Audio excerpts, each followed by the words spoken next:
So good morning dear students, once again we meet and today once again we will take up the Merchant of Venice, and here is the cover page of your textbook so that you all get ready with your textbooks. So please take out your textbooks and please open on that page where we had left off in our previous Merchant of Venice class. So just to remind you, in case if you don't remember, that we were on page number 38. Now page 38, and we had done up to before the entry of Antonio. That is, who is he comes here.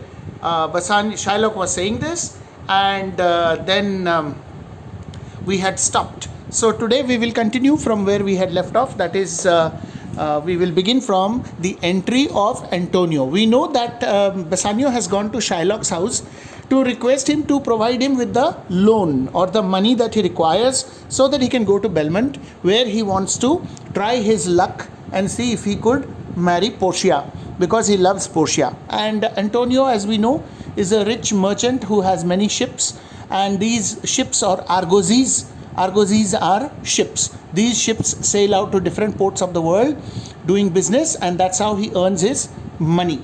And Antonio has no family, and so whenever Bassanio needs money and whenever Antonio comes to know about it, he provides money to Bassanio because Bassanio is his best friend. But at this point of time, what has happened is that Antonio's ships are out at sea and he does not have ready cash to give to Bassanio, and so he tells Bassanio, as we have seen in the previous scene, to go and see if any money lender in Venice would be ready to give the money which Bassanio requires. And Antonio says that he is going to stand as the surety or the guarantor for this borrowing. And accordingly, Bassanio has come to Shylock, and Shylock is a Jewish money lender. I also told you that in those days the Christians did not do the money lending business. It was only done by the Jews of Venice. And Shylock is considering the case of Bassanio, and then Bassanio has mentioned that Antonio, his best friend, is going to be the surety, and Shylock is thinking about it when suddenly Antonio reaches the scene. He enters the scene. So we begin from there.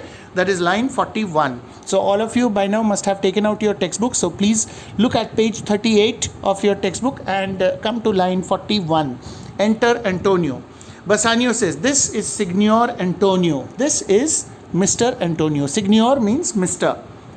So it is an Italian term. Venice is in Italy, and they are actually not speaking in English, though the play is written in English. The story of the play is an Italian story. So we have to imagine that actually they are talking in Italian language and not in English. But here the script is in English, and William Shakespeare had written it in English, but the story is Italian. So now that is the reason why Shakespeare gives a touch of Italian to the dialogue, and that's why we see Bassanio introducing Antonio to Shylock by saying that this is Signor Antonio, or this is Mr. Antonio. Shylock, in the meantime, as soon as Bassanio introduces Antonio, of course Shylock knows Antonio, but still it is just a formality that Bassanio introduces Antonio, and Shylock is commenting about Antonio. Shylock hates Antonio because Antonio has been in the past responsible for many insults of Shylock, and so Shylock does not like him, and that is the reason why Shylock is commenting in this manner, and there is a meaning in what he says. So let us try to see what he says, and let's try to understand what he means. He speaks aside. Now remember, in drama, aside, whenever there is this word written within brackets, aside, it means that this piece of dialogue or this piece of speech given by a particular character is meant only for the audience, not for the characters who are present on the stage. We have to imagine that this aside is something which the others on the stage are not able to hear. We have to imagine that. Maybe they are able to hear, but then that is to be imagined as if they are not able to hear. Which means it is nothing but Shylock's mental process, what he thinks about Antonio. That is what he is talking about in a loud voice. That is meant for the audience, because in those days there was no playback recording possible. So naturally asides were used to make the audience understand what was going on in the mind of a particular character. So Shylock speaks aside, meant for the audience. What does he say? How like a fawning publican he looks. How like a fawning? Fawning means servile. So you can see the meanings. I'm zooming in so that you can see for yourself. Fawning or servile, that means one who is accustomed to giving service. So he looks like a servile, or he has a servant-like attitude. His appearance is like that of a servant. This is what he means to say indirectly. And publican means, now here the meaning is given as Roman tax collector. Reference is being made to the parable of the publican and the Pharisee in the book of St. Luke of the Holy Bible, Old Testament, chapter 18, verses 10 to 14. So you see that Roman numeral there, that refers to chapter 18 of the book of St. Luke. St. Luke was one of the saints of Jesus who wrote the preachings of Jesus. So St. Luke. And then publican is a neutral term of contempt, or a natural term of contempt. Contempt means dislike for someone or hatred for someone. In this case, normally contempt means anger, but here it refers to dislike or hatred for someone. And loathing means hatred in the mouth of a Jew. So when Shylock terms him as a publican, he is actually criticizing Antonio. He hates Antonio, and therefore he does not see anything good in Antonio's appearance, and so he refers to him as a publican. You could be given this as an extract on which some questions could be asked. So be aware of the meaning of publican, and please memorize this portion, the meaning, and the meaning of the word fawning also, and the reference of the Holy Bible, St. Luke chapter 18 verses 10 to 14. So this must be remembered by you. So he says that I hate him for he is a Christian. So he looks like a publican and I hate him because he is a Christian.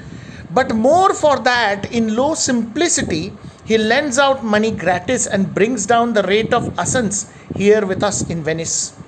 I hate him for two reasons. First reason is that because he is a Christian. I hate him because he is a Christian. And secondly, because he gives out money to people to help them when they are in trouble after they have borrowed money from me or somebody like me, from some money lender. He helps those people when they are not able to pay off their loans. He helps those people, and that's how he brings down the rate of interest. And sometimes he gives out money gratis without charging interest. Now, as I told you earlier in the previous video also, I had mentioned this, that the Jews would charge interest. They would do the money lending business in Italy, in Venice in those days. But the Christians would not do it, because in Christian faith, it was believed that charging interest is a sin. So according to their religion, the Christians did not do this business of money lending and charging interest. So whenever Antonio could, he simply helped people by giving money just like that and not by charging any interest. And so because of this, the business of the Jews was spoilt. Particularly Shylock's business was spoilt. Now it is very natural. Somebody is charging interest if you borrow money from him, and there is somebody who gives you money without charging interest. So whom will you go to? Obviously you will go to the person who does not charge interest. As a result, the ones charging interest they were forced to bring down their rate of interest, that okay, you take it from me instead of him, we will charge you less, we will charge very nominal interest from you. So in this way, business was actually, money lending business of the Jews, particularly that of Shylock, was actually spoiled by Antonio, and for that reason Shylock hated him. So first reason for hatred, he was a Christian, and second reason, because he used to give out money free of interest and bring down the rate of interest in the stock market, stock market of Venice. And then he says that if I can catch him once upon the hip. This is a very important extract. Please mark this as important in your textbook, because you are likely to get this type of important extract for reference to the context type questions. And what he says here with regard to this line in particular, that if I can catch him once upon the hip, this is something which becomes very, very meaningful in Act 4, Scene 1 of the play, which you will be doing in class 10. So please remember what he says here now, that if I catch him up once upon the hip, meaning to say that if I get hold of him in a disadvantageous position, if I can catch him during his disadvantage. The metaphor is from wrestling, referring to a position leading to a throw. Have you ever seen wrestling matches? Not the WWE matches. I'm not talking about them. Those are fake wrestling matches. Those are not real. Those are all scripted. The actual wrestling, the Indian wrestling, where you have to grapple with your opponent and you have to catch the worst possible way that you could find yourself while wrestling with your opponent is when your opponent is able to catch you from behind, round your hips. Then you have no scope or no chance to defeat your opponent, and your opponent will very soon throw you down. And throwing you down means your opponent gets the point. So he could even win. So that is what Shylock is referring to, that if I once catch him upon the hip, then what will I do? He says, I will feed fat the ancient grudge I bear him. That ancient, that old grudge which I have against him, my dislike for him, for which I want to take my revenge. Someday when I get a chance, I will try to avenge or take revenge of my ancient grudge that I bear against him. He hates our sacred nation, and he rails even there where merchants most do congregate. He dislikes my nation. Now the Jews were from Israel, and Antonio had a bad habit of criticizing the Israelites or the people from Israel or the Jews, and he would speak nonsense about the Jews even in the Venice stock exchange, in the stock market of Venice, where the merchants gather in large numbers for business purpose. Even there, in a public place, he would publicly criticize the Israelites or the Jews, and Shylock was no exception. So Antonio hated the Jews like anything, and he would criticize the Jews publicly, and that's the reason why Shylock dislikes Antonio. So it is said in the Holy Bible, do unto others as you want them to do to you. So if you don't treat someone well, tomorrow if that person gets the advantage, that person will also try to do harm to you. So that is what happens with Antonio. That is the main theme of this play, and we shall see how things happen. Anyway, he says that even in the market, he hates our sacred nation, and he rails. That means he shouts out and abuses our nation, our holy nation Israel, and our people and our religion. He says all sorts of nasty things about us. On me, my bargains, and my well-won thrift. So he not only criticizes my nation and my religion, he also criticizes me because I am a Jew, and he criticizes my bargains, my business deals, and he also criticizes my profits, business profits. Now what is his profit? Shylock's profit is nothing but the interest which he charges after lending out money. Suppose he lends out 1,000 ducats for 1 month, and he says that when you return this money along with the principal amount, you have to give me 100 ducats more. So that 100 ducats is his profit.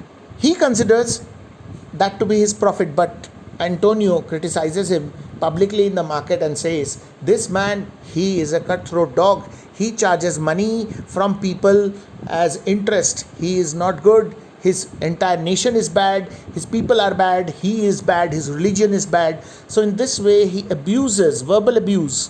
This is the way Antonio abuses Shylock, and Shylock has not forgotten.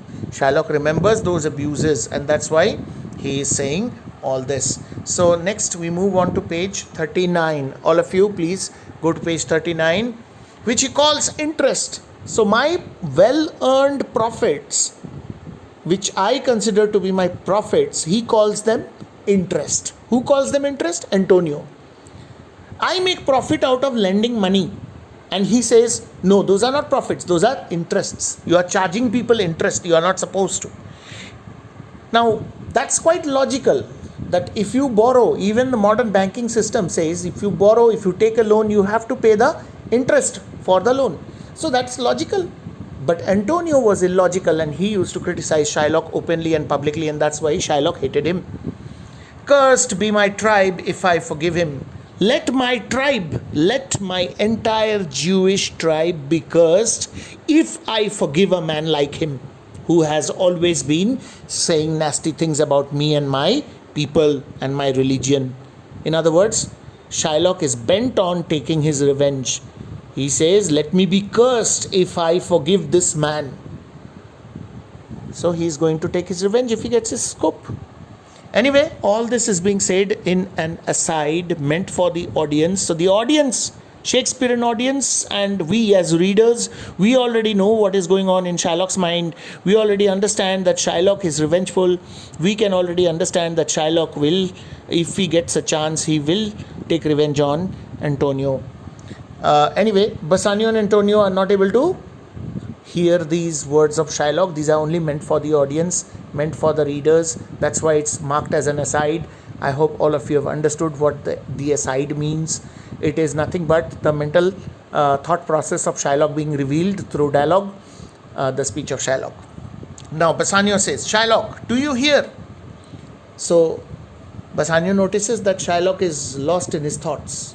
Actually, he was thinking these things which he spoke in an aside for us. So Bassanio tries to draw his attention by saying, Shylock, do you hear me? And Shylock says, I am debating of my present store, and by the near guess of my memory, I cannot instantly raise up the gross of full 3,000 ducats. I am actually thinking about the ready cash which I have. How much money I have with me right now. Now he is doing money lending business, so naturally he has to have some cash balance in hand. So Shylock just tries to avoid speaking about what he was thinking. He says, no, I was just thinking about how much ready cash I have. And as far as I can think, I don't think I will have as much money as you require. As of now, you require 3,000 ducats. And as far as my memory goes, I cannot really instantly provide you with so much money. 3,000 ducats. I don't have that much of money with me right now. What of that? Tubal, a wealthy Hebrew of my tribe, will furnish me. But then, doesn't matter. I will borrow the money from Tubal. He is a wealthy Jew. Hebrew means Jew. Hebrew is another word for an Israelite, a original resident of Israel.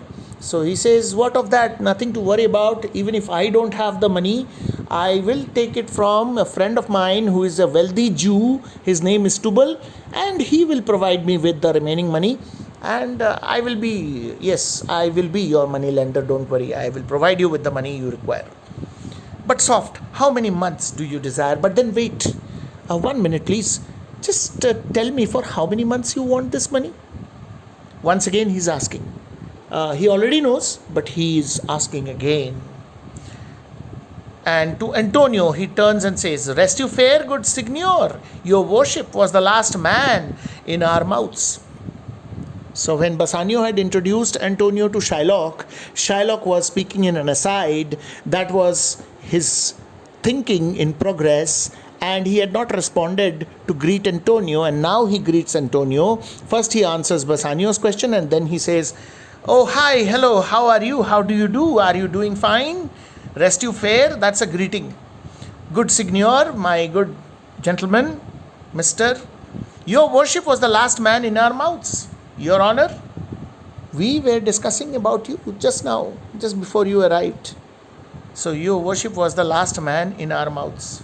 We were talking about you just a while ago, just before you arrived. Antonio says, Shylock, albeit I neither lend nor borrow by taking nor by giving up excess, yet to supply the ripe wants of my friend, I'll break a custom. Shylock, it's 100% true, albeit, although I do not lend or borrow in terms of charging interest. I neither lend money and charge interest, nor do I like to borrow money and pay interest. It is against my principles. I neither lend nor borrow on the basis of interest, but for the sake of my friend. My friend Bassanio here is in need. For his sake, I will break a rule. One of my principles I am going to break just for the sake of my friend, so that I can provide him with what he requires. To Bassanio, and saying this, he turns to Bassanio and says, is he yet possessed how much you would? Does he already know how much money you require? Have you told him? Shylock, before Bassanio can answer, Shylock replies, 3,000 ducats? Yes, yes. Means yes, yes. He has told me 3,000 ducats. He requires 3,000 ducats. I know. Antonio, and for 3 months. Yes, and we need this money for my friend for 3 months. We will pay you back within 3 months. Shylock, I had forgot. 3 months, you told me so. Well then, your bond. Oh yes, I had forgotten. You had already told me that you require it for 3 months. Already Bassanio, as we know, in the beginning of this scene, Bassanio was repeating it and saying it again and again to Shylock, and Shylock was repeating after him. But he is still beating around the bush. He is not coming to the point. He says, yes, you had told me. Well then, let's think about the bond. Let's think about the agreement, the documentation. Because when you want to take a loan, you have to sign certain agreements, certain bonds, certain documents have to be signed. And let me see, but hear you, methought you said you neither lend nor borrow upon advantage. But then tell me one thing, I thought you told me just now that you don't have the habit of lending or borrowing money on the basis of interest. Then how come you want to borrow the money again in such a manner from me? Just now Antonio has already clarified to Shylock that I am going to break a rule of my own in order to provide my friend with the necessary funds so that he can go where he wants to go. Yet Shylock is asking the same question again. I thought you said that you neither lend nor borrow money on the basis of interest. Then how come you are coming to me to borrow money? Because I will be charging interest. So with that we come to the end of this page and we come to page 40. So all of you go to page 40. Antonio says, I do never use it. Yes, you are right. I never do it. I don't like borrowing money and paying interest. Neither do I like lending money and charging interest. I don't do it. Shylock, when Jacob grazed his uncle Laban's sheep, this Jacob from our holy Abram was, as his wise mother wrought in his behalf, the third possessor. He was the third. He says, when Jacob took the sheep of his uncle for grazing, he had an agreement with his uncle. His uncle's name was Laban. Who is Jacob? Grandson of Abraham. And who is Abraham? The founder of the Jewish race. We have already come across Abraham before in another reference earlier. So, Abraham was the founder of the Jewish race. And Abraham had several sons. Out of them, the eldest was Isaac. And after that was Laban. Now, according to custom, Abraham's successor was his eldest son Isaac. And Isaac's successor was supposed to be Isaac's eldest son. But in practice, that did not happen. That did not happen because Jacob, who was actually the grandson of Abraham from his other son, not his eldest son, managed to manipulate, with the help of his mother, that is, managed to manipulate the game of succession in such a way that he became the third possessor or the third successor of Abraham. The first one was Abraham, then second one was Isaac, the third one was Jacob. So there's a reference here, just let's try to see this. I'm zooming in. Abraham was the founder of the Jewish race, Isaac was his son, and Jacob was the grandson of Abraham. Now, Jacob's mother schemed in such a manner, plotted in such a manner so that Jacob should get the property of Abraham. Now, they were basically owners of cattle, particularly sheep.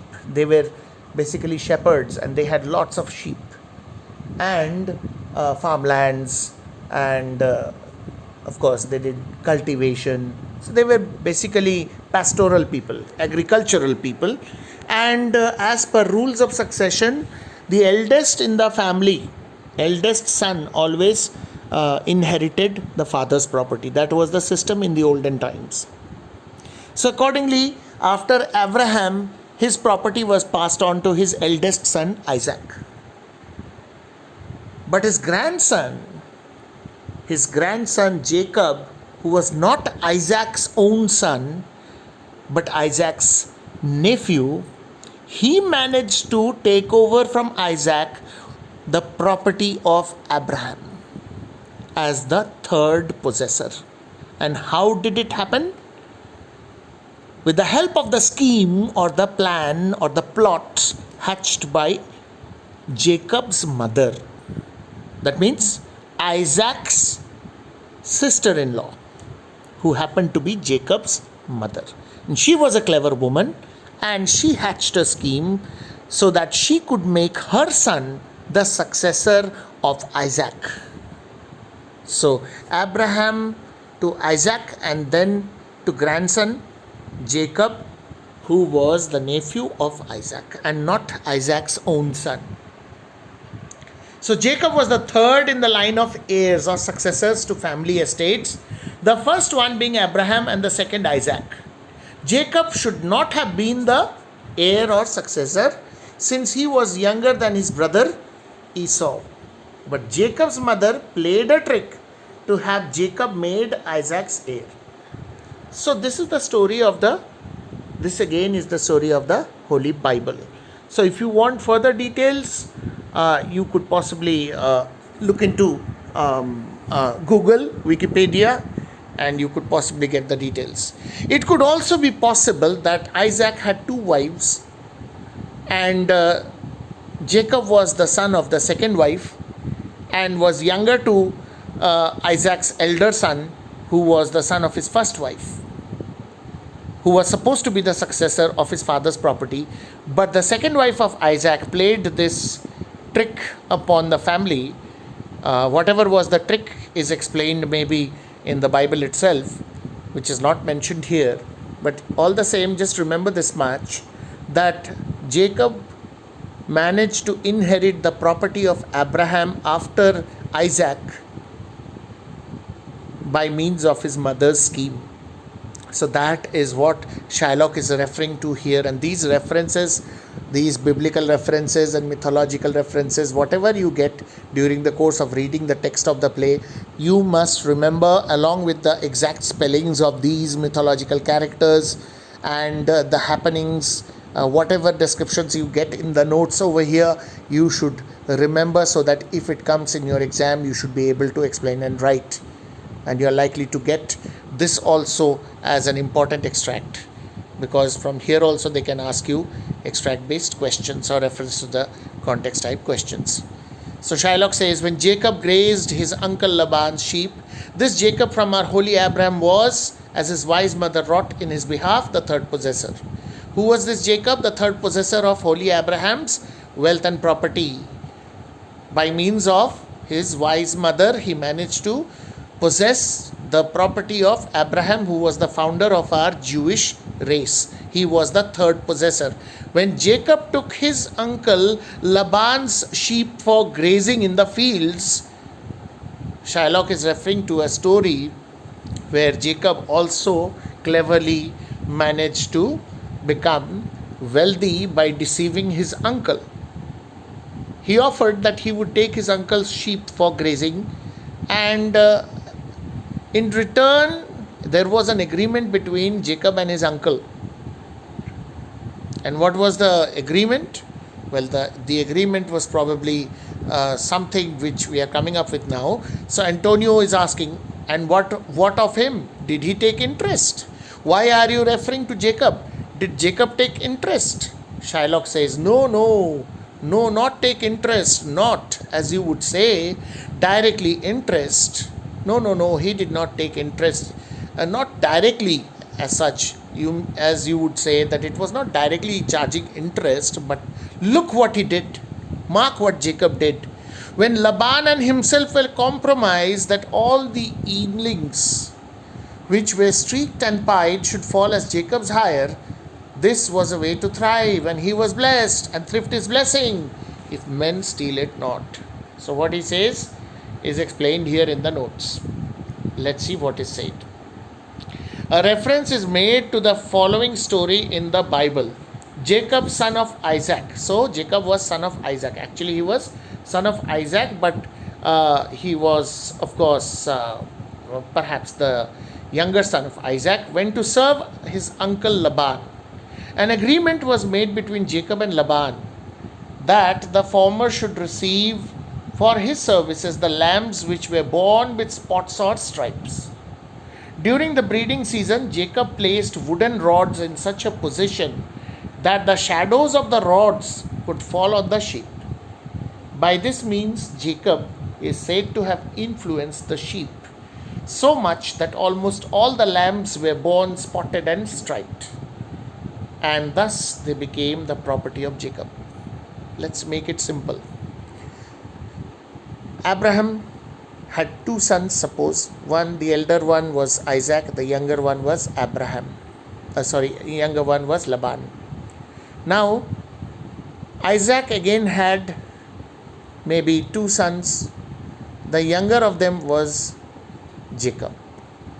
And Jacob went on to become the third possessor of Abraham's wealth or property. That we have understood. Now this Jacob, he offered his uncle that I will take your sheep for grazing. And he took the animals out into the meadows for grazing. And in return, what did he want? He did not say, I want money for my services. He said, when the sheep give birth to young ones, all the striped ones, all the multicolored ones, the ones which are born with multicolors on their body will belong to me, and all the white sheep will go to you. If you agree to that, then I will take care of your sheep and I will ensure that they get to graze properly. So Laban said, no problem, I agree with this proposal, this idea. And then when he took the lambs for grazing, this is what he did, which is explained here. He arranged wooden rods in such a position, he broke twigs from the trees and he arranged them in such a position in front of the female sheep which were about to give birth, that the shadow of these rods, these wooden rods, fell upon them, and so all the little lambs which were born were found to be multicolored, that is black and white or brown and white. Not a single lamb was born absolutely white. And so all these lambs became the property of Jacob. Now you may ask, is it possible? Well, this is a story from the Holy Bible, so we cannot try to justify it with logic. It is a religious story and we have to believe it with that concept in mind, that yes, it was possible. So that is my answer, in case if you have a doubt in your mind as to how it is possible. Because whether the lambs born would be multicolored or white cannot be decided by a human being, because it's a natural thing. So we know that logic says that it is not possible, but in the story of the Bible it was possible, and that is what is said here. So let's just keep this in mind and let's just remember. So then Shylock says, this was a way to thrive, this was a way to make profit, to do things in such a way so that you are successful. This was a way to thrive, to be successful. And Jacob was blessed. He had the blessings of God.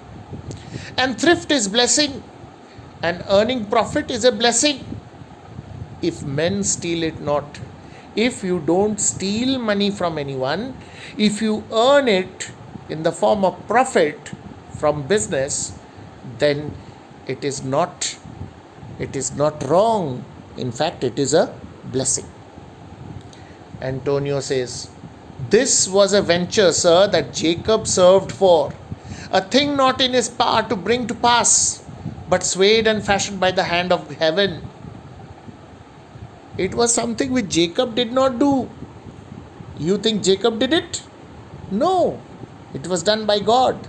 Jacob was lucky that all the sheep which were born, all the little lambs which were born, were multicolored, and as per agreement with his uncle, he became the owner of those lambs. All that was actually done by God.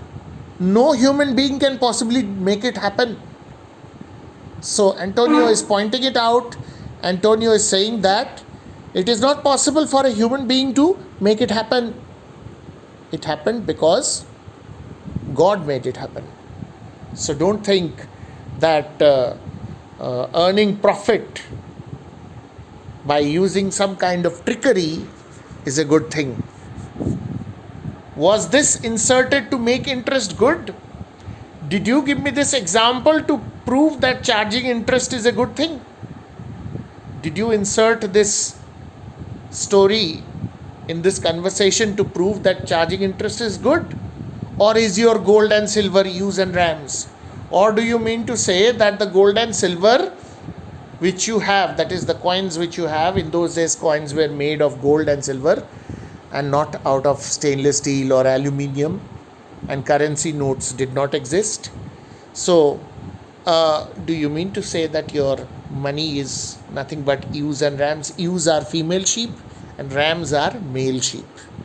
So you mean to say that your gold and silver are ewes and rams, that they should be breeding and increasing in quantity? You mean to say that your money can increase like that? Can money reproduce like an animal? Is it possible? Why did you give this example? So Antonio is asking this question. And with that we come to the end of page 40. And we will stop here for the day.